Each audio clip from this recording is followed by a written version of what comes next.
Hello students, आज की class में हम लोग डिफेक्ट्स इन रोलिंग पढ़ने वाले हैं। तो चलिए देखते हैं।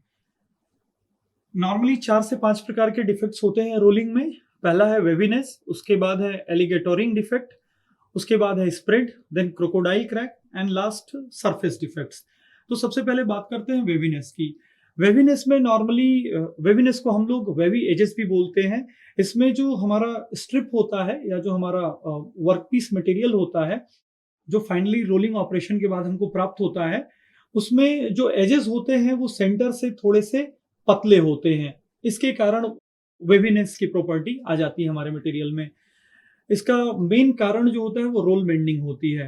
अगर हमें इसे रिमूव करना है तो जो एरिया ऑफ रोल होता है उसे हमें घटाना पड़ता है ग्राइंडिंग ऑपरेशन करके, या तो हम लोग कैम्बर्ड रोल इसके लिए यूज कर सकते हैं। उसके बाद हमारा सेकेंड डिफेक्ट है एलिगेटरिंग डिफेक्ट। तो इसमें नॉर्मली एजेस जो होते हैं हमारे वर्कपीस के फाइनल आउटपुट के, वो ब्रेक हो जाते हैं। ऐसा इस वजह से होता है क्योंकि नॉन यूनिफॉर्म डिफॉर्मेशन हुआ होता है हमारे वर्कपीस में।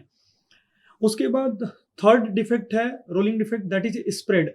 स्प्रेड में नॉर्मली क्या होता है कि जब भी हम लोग रोलिंग प्रोसेस करते हैं तो जो हमारा वर्कपीस होता है उसका विड्थ टू थिकनेस रेशियो बहुत हाई होता है। Width to thickness ratio high होने के कारण जब रोलिंग ऑपरेशन होता है तो विड्थ में कोई भी चेंजेस नहीं आते हैं। लेकिन स्प्रेड की फिनोमिना तब स्टार्ट होती है जब विड्थ टू थिकनेस रेशियो बहुत कम होता है। उस केस में हमारा जो विड्थ है वो फैलने लगता है, उसे हम लोग स्प्रेड बोलते हैं। उसके बाद क्रोकोडाइल क्रैक आता है। क्रोकोडाइल क्रैक इस वजह से आता है, जो भी हमारा वर्कपीस रहता है वो सेंटर में वीक रहता है, तो सेंटर में वीक होने के कारण कई बार उसमें सेंटर से क्रैकिंग स्टार्ट होती है, जिसे हम लोग क्रोकोडाइल क्रैक बोलते हैं।